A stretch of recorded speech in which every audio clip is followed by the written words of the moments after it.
Hello students, last class में हम लोग ने डिस्कस किया था इंट्रोडक्शन टू कंप्यूटर का टॉपिक। इंट्रोडक्शन टू कंप्यूटर में हम लोग ने सीखा था कि कंप्यूटर की डेफिनेशन क्या होती है, कैसे हम कंप्यूटर के बारे में किसी को इन्फॉर्म करेंगे कि कंप्यूटर क्या होता है, कैसे काम करता है। और फिर उसके बाद हम लोग ने समझा था क्लासिफिकेशन ऑफ कंप्यूटर।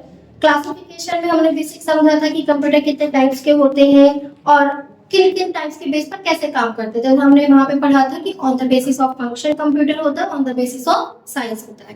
फंक्शन के बेस पे लास्ट टाइम में हमने देखा था कि तीन तरह के कंप्यूटर होते हैं, एनालॉग कंप्यूटर होता है, डिजिटल कंप्यूटर होता है और हाइब्रिड कंप्यूटर होता है। लेकिन अगर हम साइंस की बात करें तो साइंस के बेस पे माइक्रो कंप्यूटर होता है, मिनी कंप्यूटर होता है और मेन फ्रेम कंप्यूटर होता है। आज हम लोग क्लास में डिस्कस करेंगे history of computer and generation of computer की कंप्यूटर की हिस्टोरिकल बैकग्राउंड क्या थी, फिर जैसे जैसे कंप्यूटर बने तो उनमें क्या क्या नई नई टेक्नोलॉजीज आती गई। यहाँ पर हम जनरेशन ऑफ कंप्यूटर में पढ़ेंगे।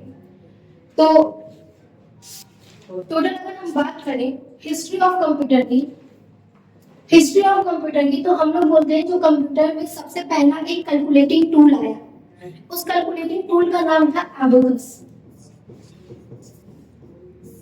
सबसे पहले कैलकुलेटिंग टूल आया जिसका नाम था एबेकस। हिस्ट्री में अगर हम देखें तो एबेकस क्या होता है, एबेकस एक लकड़ी का बना होता है, उसमें रॉड होती है और छोटे छोटे छल्ले होते हैं।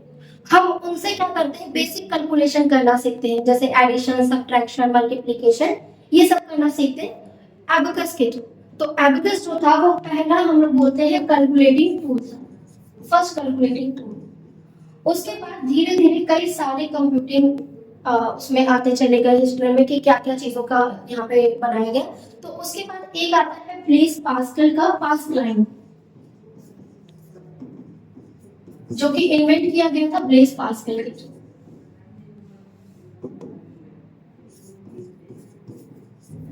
नेक्स्ट इसके बाद आए हरमन हॉलरिक, जिन्होंने पंच कार्ड का इन्वेंशन किया। उसके बाद आपका पहला इलेक्ट्रॉनिकल कंप्यूटर आएगा जिसको हम लोग बोलते हैं इनैक। फर्स्ट इलेक्ट्रॉनिकल कंप्यूटर जो था वो क्या था, इनैक, पहला इलेक्ट्रॉनिकल कंप्यूटर। और दूसरा आपका था यूनिवैक, ये फर्स्ट कमर्शियल कंप्यूटर था, फर्स्ट कमर्शियल कंप्यूटर यूनिवैक था। इसका फुल फॉर्म होता है यूनिवर्सल ऑटोमेटिक कंप्यूटर। और पहला इलेक्ट्रॉनिक कंप्यूटर था इनैक, ये पहला इलेक्ट्रॉनिक कंप्यूटर था। ऐसे तो कई सारे इन्वेंशन हुए, लेकिन जो मेन आपकी हिस्ट्री में थे वो सब था कि सबसे पहले एबेकस आया, उसके बाद पास्कलाइन का ब्लेज पास्कल, पास्कलाइन जो बनाया गया ब्लेज पास्कल के थ्रू बनाया गया। फिर उसके बाद हरमन हॉलरिक ने पंच कार्ड और पेपर टेप का कॉन्सेप्ट दिया। और देन उसके बाद आपका इनैक यानी पहला इलेक्ट्रॉनिकल कंप्यूटर आया। देन उसके बाद आपका नेक्स्ट है कमर्शियल पर्पस के लिए यूज किया जाने वाला यूनिवैक, यूनिवर्सल ऑटोमेटिक कंप्यूटर। तो ये कंप्यूटर की हिस्टोरिकल बैकग्राउंड के बारे में बातें लिखी हुई हैं कि एबेकस क्या था। तो एबेकस था फर्स्ट कैलकुलेटिंग टूल, पहला कैलकुलेटिंग टूल क्या था, एबेकस। और आप यहाँ साइड में लगी हुई पिक्चर से समझ पा रहे हो कि एबेकस किस तरह से होता था। इसी से लोग जोड़ना, घटाना, गुणा, भाग करना सीखते थे। अब इसको हम कंप्यूटर की श्रेणी में तो नहीं रख सकते, ये कंप्यूटर तो नहीं था, लेकिन ये कैलकुलेटिंग टूल था जिसके थ्रू हम जो भी एज पॉसिबल एज कैलकुलेशन हो सकते थे वो हम लोग यहाँ पर इसके थ्रू कर सकते थे। उसके बाद ब्लेज पास्कल, उन्होंने क्या डिजाइन किया, उन्होंने डिजाइन किया पास्कलाइन। ये क्या था, फर्स्ट मैकेनिकल कैलकुलेटर था। क्या था, फर्स्ट मैकेनिकल कैलकुलेटर। देन उसके बाद चार्ल्स बेबेज, इनको आप सभी जानते होंगे, फादर ऑफ कंप्यूटर के नेम से इनको बुलाया जाता है। इन्होंने किसका कॉन्सेप्ट दिया, एनालिटिकल इंजन का कॉन्सेप्ट दिया। बहुत इंपॉर्टेंट क्वेश्चन होता है ये। एनालिटिकल इंजन का कॉन्सेप्ट किसने दिया, एनालिटिकल इंजन का कॉन्सेप्ट दिया चार्ल्स बेबेज ने। एबेकस से भी क्वेश्चन आपके आते हैं कि पहला आपका कैलकुलेटिंग टूल कौन सा था, तो एबेकस था। देन उसके बाद जैसे कि हमने डिस्कस किया था हरमन हॉलरिक का टैबलेटिंग मशीन बनाया जिसमें किसका यूज हुआ, पंच कार्ड का यूज हुआ। तो ये कुछ हमारे हिस्टोरिकल बैकग्राउंड थी कंप्यूटर के बारे में। तो सबसे पहले यहाँ पॉइंट देखें तो सबसे पहला कैलकुलेटिंग टूल कौन सा था, एबेकस। दूसरा कैलकुलेटिंग हमारा मशीन कौन सा था, पास्कल। फिर उसके बाद चार्ल्स बेबेज, जिनको हम फादर ऑफ कंप्यूटर बोलते हैं, उन्होंने किसका कॉन्सेप्ट दिया कंप्यूटर में, एनालिटिकल इंजन का। देन उसके बाद हरमन हॉलरिक ने टैबलेटिंग मशीन बनाई जिसमें उन्होंने कॉन्सेप्ट दिया पंच कार्ड का। तो ये कुछ हमारे हिस्टोरिकल बैकग्राउंड थे। फिर उसके बाद हम लोग यहाँ पे नेक्स्ट डिस्कस करेंगे इनैक्ट, जिसके बारे में हम लोग पढ़ रहे थे कि इनैक्ट क्या है। तो इनैक्ट आपका पहला इलेक्ट्रॉनिकल कैलकुलेटिंग डिवाइस है और इसका फुल फॉर्म काफी इंपॉर्टेंट होता है, एग्जाम में पूछा जाता है। तो ई से हो जाता है electronic, numerical, integrating and computing. Enact का फुल फॉर्म हो जाता है electronic, numerical, integrated and computing device. ये क्या था? First general purpose electronical digital computer था। उसके बाद नेक्स्ट आता है यूनिवैक। यूनिवैक का फुल फॉर्म होता है universal automatic computer. Universal automatic computer एक पहला कंप्यूटर था जो कमर्शियली यूज किया गया। कमर्शियली यूज किया जाने वाला पहला कंप्यूटर कौन सा था? यूनिवैक। पहला इलेक्ट्रॉनिकल कंप्यूटर कौन सा था? इनैक्ट। लेकिन पहला कैलकुलेटिंग टूल कौन सा था? एबेकस। पहला कैलकुलेटिंग मशीन कौन सा था? तो पास्कल। फिर उसके बाद एनालिटिकल इंजन किसने डेवलप किया? चार्ल्स बैबेज ने। फिर क्या कहते हैं, पंच कार्ड का कॉन्सेप्ट किसने दिया? तो हर्मन हॉल। तो ये आपके क्या हो जाएंगे? कॉन्सेप्ट हो जाएंगे कंप्यूटर की हिस्ट्री, हिस्टोरिकल बैकग्राउंड के बारे में, कंप्यूटर की हिस्ट्री के बारे में। अब हम लोग बात करते हैं जनरेशन पे। तो टोटल हमारे कंप्यूटर में कितने जनरेशन थे? तो कंप्यूटर में टोटल थे 5 जनरेशन। और अभी भी हम लोग इन्हीं जनरेशन के बेस पर ही क्या कर रहे हैं? कंप्यूटर के कॉन्सेप्ट को समझ रहे हैं। जनरेशन के बेस पर ही कंप्यूटर के सारे कॉन्सेप्ट को यहाँ पर समझते हैं। अब यहाँ पर देखिए कंप्यूटर में 5 जनरेशन है, जिसमें सबसे पहला जनरेशन था आपका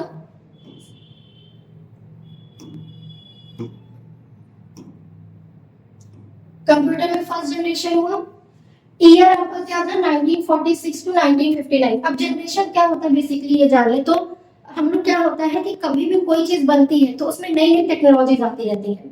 हम लोग मोबाइल फोन यूज करते हैं तो आपको सोचिए जब पहले सबसे पहले मोबाइल फोन आया था तो क्या आज उसी स्वरूप में आप मोबाइल को देख पा रहे हैं जैसे सबसे पहले आया था? नहीं, पहले मोबाइल में दूसरी टेक्नोलॉजी थी, इतनी अपडेटेड टेक्नोलॉजी नहीं थी। मे बी आगे चल के और टेक्नोलॉजीज अपडेट होंगी, उसको तो हम नहीं कह सकते कि नहीं बस इतने पे ही आगे हो गया। तो क्या होता है कि जब हम कोई डिवाइस बनाते हैं तो अपनी जरूरत के हिसाब से हम उसमें क्या करते रहते हैं? अपडेशन करते रहते हैं। सेम एज इट इज यहाँ पर क्या है कि हमने पहली जनरेशन में सबसे पहले यूज किया गया वैक्यूम ट्यूब का कॉन्सेप्ट। आप यहाँ इस इमेज से समझ सकते हैं वैक्यूम ट्यूब किस तरह की होती थी। ये वैक्यूम ट्यूब है जिसका यूज फर्स्ट जनरेशन में किया गया 1946 टू 1959। उसके बाद सेकेंड जनरेशन का कंप्यूटर आया। सेकेंड जनरेशन में क्या हुआ? 1959 टू 1965 थोड़ी सी टेक्नोलॉजी बढ़ी और वैक्यूम ट्यूब को रिप्लेस कर दिया गया किसके थ्रू? ट्रांजिस्टर। तो मतलब अब यहाँ पर वैक्यूम ट्यूब नहीं यूज किया जाएगा, किसका यूज किया जाएगा? ट्रांजिस्टर का। जैसे मोबाइल फोन में भी कुछ पहले मेमोरी चिप लगानी पड़ती थी। अब क्या होता है? मेमोरी पहले से इनबिल्ट होती है। पहले क्या होता था? आपको जितने जीबी का रखना होता था, कोई भी फोटो, कोई सॉन्ग या कुछ भी, तो आप क्या करते थे? उतनी जीबी की मेमोरी लेते थे और फिर डाउनलोड करते थे और फिर फोन में लगाते थे। मेमोरी निकाल लिया, डेटा मेमोरी का खत्म। लेकिन अब क्या होता है? इनबिल्ट होता है। सेम एज इट इज यहाँ पर क्या है कि सबसे पहले टेक्नोलॉजी थी वैक्यूम ट्यूब। इस तरह का कुछ वैक्यूम ट्यूब दिखता था और फिर उसको सेकेंड जनरेशन में रिप्लेस कर दिया गया किससे? ट्रांजिस्टर से। तो ये हमारी जो डिवाइस आपको दिखाई दे रही है स्क्रीन पर वो क्या है? ट्रांजिस्टर है। देन उसके बाद हमारा आया कंप्यूटर में थर्ड जनरेशन, तीसरी पीढ़ी, जिसमें आपका यूज किया गया आईसी। एग्जाम में कभी कभी ऐसे लिखा रहेगा कि आईसी क्या है? तो आईसी इंटीग्रेटेड सर्किट चिप होती है। और ये किस जनरेशन में यूज की गई? थर्ड जनरेशन में। किस जनरेशन में यूज किया गया? थर्ड जनरेशन में। इसके बाद नेक्स्ट आपका आता है फोर्थ जनरेशन के कंप्यूटर। तो फोर्थ जनरेशन को आपका ये माना जाता है कि आईसी को रिप्लेस किया गया माइक्रो प्रोसेसर के थ्रू। माइक्रो प्रोसेसर छोटी सी चिप होती है, मदरबोर्ड होता है। आप जब सीपीयू देखेंगे तो सीपीयू में मदरबोर्ड होता है, मदरबोर्ड में ही माइक्रो प्रोसेसर चिप लगी होती है। तो सबसे पहला माइक्रो प्रोसेसर चिप आया था वो इंटेल कंपनी का आया था। तो माइक्रो प्रोसेसर चिप जो होता है कंप्यूटर की सारी प्रोसेसिंग को ध्यान में रखने का काम किसका होता है? माइक्रो प्रोसेसर का होता है। फोर्थ जनरेशन का जो कंप्यूटर है, आज भी हम लोग जो कंप्यूटर यूज कर रहे हैं वो फोर्थ जनरेशन वाले ही कंप्यूटर यूज कर रहे हैं। तो उसमें किसका यूज होता है? माइक्रो प्रोसेसर का। और अगर हम बात करें फिफ्थ जनरेशन, तो फिफ्थ जनरेशन हमारी अभी तक जो हम यूज कर रहे हैं वो कौन सी जनरेशन है? मतलब अगर हम ये कह सके तो हम फोर्थ और फिफ्थ जनरेशन में ही हैं। मतलब हम माइक्रो प्रोसेसर वाला कंप्यूटर भी यूज कर रहे हैं और आर्टिफिशियल इंटेलिजेंस का भी यूज कर रहे हैं। हम डेली लाइफ में भी आर्टिफिशियल इंटेलिजेंस का यूज करते हैं, जैसे Google assistant, chat GPT. Artificial intelligence क्या होती है? कृत्रिम बुद्धि जिसको हम लोग बोलते हैं। इसका मतलब है कि एक ऐसा इंटेलिजेंस जो ह्यूमन बीइंग की तरह बिहेव करे, उसकी बातों को समझे, बट वो ह्यूमन बीइंग ना हो। जैसे आप गूगल असिस्टेंट पे कुछ बोलते हैं तो आपकी आवाज को रिकॉग्नाइज करके वो आपकी ही भाषा में रिप्लाई दे रहा होता है। तो ये क्या है? एक तरह का एआई है, आर्टिफिशियल इंटेलिजेंस। आप कुछ भी बोल रहे हो, एलेक्सा आपने सुना होगा, एलेक्सा, सिरी का नाम सुना होगा। तो ये सब क्या है? एक तरह के एआई फीचर्स है। एआई का मतलब सिर्फ रोबोट ही नहीं होता, एआई का मतलब होता है वो सारे फीचर्स जो ह्यूमन की इंस्ट्रक्शंस के बेस पर काम करें और रिप्लाई भी कैसे कर रहे हैं? आपकी ओन लैंग्वेज में कर रहे हैं, आपकी भाषा को समझ सक रहे हैं, आपके सारे इंस्ट्रक्शन को बकायदा समझ रहे हैं। वो क्या हो जाएंगे? Artificial intelligence. तो टोटल हमारे कंप्यूटर में कितने जनरेशन? 5 जनरेशन। पहला जनरेशन जो आया वैक्यूम ट्यूब, दूसरा जनरेशन जो आया ट्रांजिस्टर, तीसरा जनरेशन जो आया इंटीग्रेटेड सर्किट चिप, चौथा जनरेशन माइक्रो प्रोसेसर। हम लोग आज भी माइक्रो प्रोसेसर वाला कंप्यूटर यूज करते हैं, तो माइक्रो प्रोसेसर। और फिफ्थ जनरेशन जो हो जाएगा वो क्या हो जाएगा? Artificial intelligence. आपको आर्टिफिशियल के एग्जांपल देने हैं तो गूगल असिस्टेंट है, चैट जीपीटी है, एलेक्सा है, सिरी है, ये सब किसके एग्जांपल है? Artificial intelligence. कभी कभी आपको एग्जाम में ना डायरेक्ट इनके नाम देखने को नहीं मिलते, आपको इनके जगह पे मिलेगा। जैसे अगर थर्ड जनरेशन का कंप्यूटर है तो यहाँ पर लिखा रहेगा LSI। इसका मतलब होता है लार्ज स्केल इंटीग्रेशन। क्या लिखा रहेगा? Large scale integration. पूछेगा LSI किस जनरेशन में यूज हुआ, तो LSI किस जनरेशन में यूज हुआ? Third generation, large scale integration. फिर फोर्थ जनरेशन को माइक्रो प्रोसेसर नहीं लिखा रहेगा, यहाँ पर लिखा रहेगा VLSI। अब LSI तो समझ रहे होंगे, लार्ज स्केल इंटीग्रेशन। लेकिन ये क्या हो जाता है? ये हो जाता है वेरी, यानी very large scale integration. Third generation में क्या था? Large scale integration. Fourth generation में क्या हो गया? Very large scale. और आपका फिफ्थ जनरेशन में लिखा होगा ULSI। ULSI का मतलब हो गया अल्ट्रा लार्ज स्केल इंटीग्रेशन।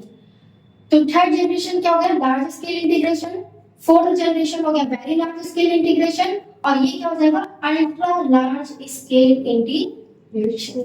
तो ये हमारे टोटल 5 जनरेशन थे कंप्यूटर की। हिस्ट्री और जनरेशन यही थी आपकी। एग्जाम में से क्वेश्चन भी पूछे जाते हैं उल्टा करके, जैसे दे देगा, जैसे आपसे पूछा आईसी का यूज किस जनरेशन में हुआ, तो आप तुरंत बताइए थर्ड। या पूछेगा थर्ड जनरेशन में किस टेक्नोलॉजी की यूज हुई, तो आप बताइए आईसी। माइक्रो प्रोसेसर किस जनरेशन में यूज हुआ? फोर्थ। आर्टिफिशियल इंटेलिजेंस किस जनरेशन में यूज हुआ? फिफ्थ। वैक्यूम ट्यूब किस जनरेशन में यूज हुआ? फर्स्ट। ट्रांजिस्टर किस जनरेशन में यूज हुआ? सेकंड। तो यहाँ पर हमारा कंप्लीट होता है हिस्ट्री और जनरेशन। आगे का जो नेक्स्ट टॉपिक होगा हमारा वो होगा कंपोनेंट ऑफ कंप्यूटर। तो इसको हम लोग समझते हैं कंपोनेंट क्या होते हैं कंप्यूटर के। तो कंप्यूटर में बेसिकली 2 कंपोनेंट होते हैं। एक तो होता है हार्डवेयर कंपोनेंट। कंप्यूटर में 2 कंपोनेंट होते हैं, एक हो जाएंगे हार्डवेयर कंपोनेंट और दूसरे हो जाते हैं सॉफ्टवेयर कंपोनेंट। ठीक है, कंपोनेंट का मतलब क्या होता है कि कंपोनेंट हम कह सकते हैं कंप्यूटर के जो तत्व होते हैं। कंप्यूटर क्या क्या चीजों से मिलकर बना होता है, तो कंप्यूटर कुछ हार्डवेयर तत्वों से मिलकर बना होता है और कुछ सॉफ्टवेयर से मिलकर बना होता है। तो अब यहाँ पर हमें समझना है कि ये जो हार्डवेयर होते हैं एग्जैक्टली वो क्या होते हैं। सबसे पहले हमें समझना किसको है? हार्डवेयर। देखिए हार्डवेयर 2 वर्ड मिल रहे हैं। हार्ड का मतलब क्या हो जाता है? हार्ड का मतलब हो जाता है कठोर। वेयर का मतलब हो गया कंपोनेंट, यानी कंप्यूटर के ऐसे जो कठोर कंपोनेंट होते हैं। कठोर मतलब हम ये कह सकते हैं कि कंप्यूटर के फिजिकल कंपोनेंट। फिजिकल कंपोनेंट जिसके थ्रू हम डेटा इंस्ट्रक्शंस दे रहे हैं कंप्यूटर को, बदले में कंप्यूटर हमें डेटा आउटपुट दे रहा है। तो ऐसे जितने भी कंपोनेंट होते हैं फिजिकल कंपोनेंट जिन्हें हम देख पा रहे हैं उनको हम लोग क्या बोलते हैं? हार्डवेयर बोलते हैं। जैसे जितने भी इनपुट डिवाइसेस हैं, डिवाइसेस मतलब जिनके थ्रू हम इनपुट दें, जैसे कीबोर्ड, वो क्या हो जाएगा? हार्डवेयर हो जाएगा। आपका जो माउस होता है वो क्या हो जाएगा? हार्डवेयर हो जाएगा। स्कैनर क्या हो जाएगा? हार्डवेयर हो जाएगा। डेटा प्रोसेस करने के लिए जो सीपीयू है वो भी क्या हो जाएगा, हार्डवेयर हो जाएगा। मेमोरी जो कि डेटा को स्टोर करती है वो भी क्या हो जाएगी, हार्डवेयर कंपोनेंट हो जाएगी।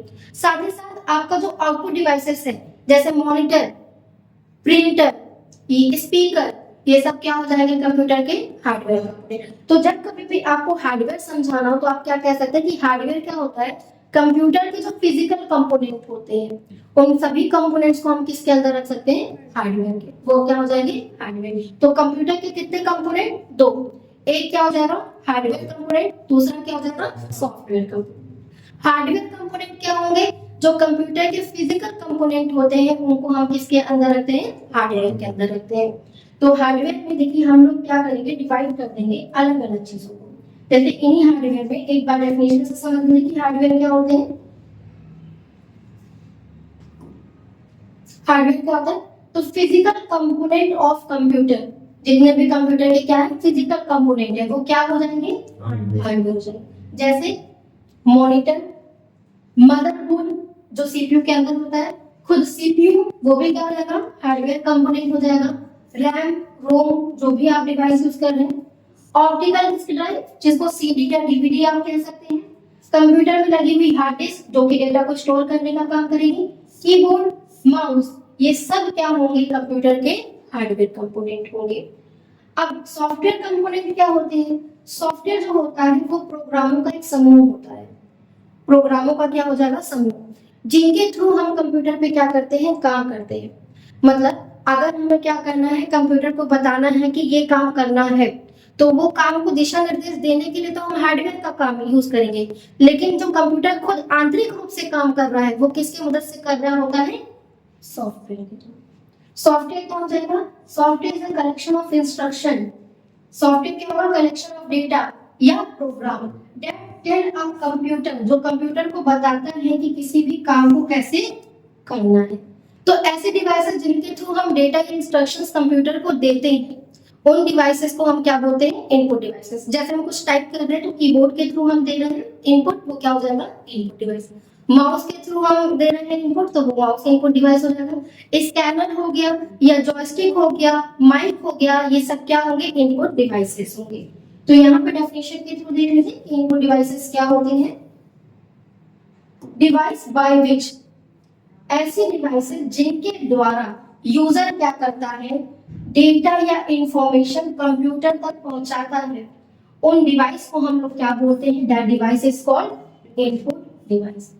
ऐसे डिवाइसेस जिनके थ्रू यूजर, यूजर मतलब आप हम जो भी कंप्यूटर को यूज कर रहे हैं वो यूजर हो जाएगा।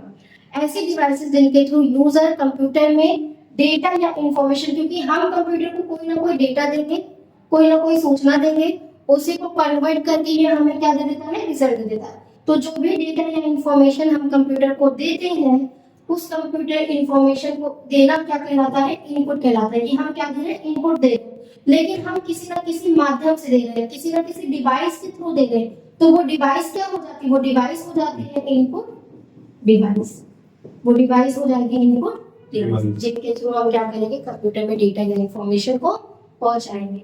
यहाँ तक कोई दिक्कत, इनपुट डिवाइसेस क्या होंगी।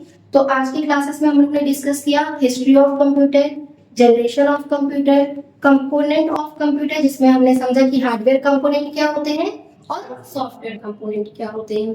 फिजिकल कंपोनेंट जितने भी कंप्यूटर के होंगे वो क्या हो जाएंगे, हार्डवेयर कंपोनेंट हो जाएंगे। जितने भी डेटा इंस्ट्रक्शंस ले रहा है वो किसके थ्रू ले रहा है, सॉफ्टवेयर के थ्रू ले रहा है। और फिर उसके बाद हमारा क्या हो जाएगा, डिवाइसेस हो जाएंगे। जो आपकी जितनी भी इनपुट डिवाइसेस है ये सब क्या है, हार्डवेयर कंपोनेंट है कंप्यूटर के। कंपोनेंट की कैसी कंपोनेंट है, हार्डवेयर कंपोनेंट, चाहे वो कीबोर्ड हो, माउस हो, जॉयस्टिक हो या माइक हो, जितना भी कंपोनेंट होगा वो सब क्या हो जाएगा, हार्डवेयर कंपोनेंट। तो आगे की क्लासेस में हम लोग समझेंगे कि इनपुट डिवाइसेस में भी कौन कौन सी डिवाइसेस आती हैं। इनपुट डिवाइस में जैसे कीबोर्ड का पूरा स्ट्रक्चर समझेंगे, माउस वर्क कैसे करता है, स्कैनर क्या होते हैं, स्कैनर के टाइप्स क्या होते हैं, इन सब को हम लोग पढ़ेंगे नेक्स्ट वीडियो में। और नेक्स्ट वीडियो आपको मिलेगी नेक्स्ट क्लास में।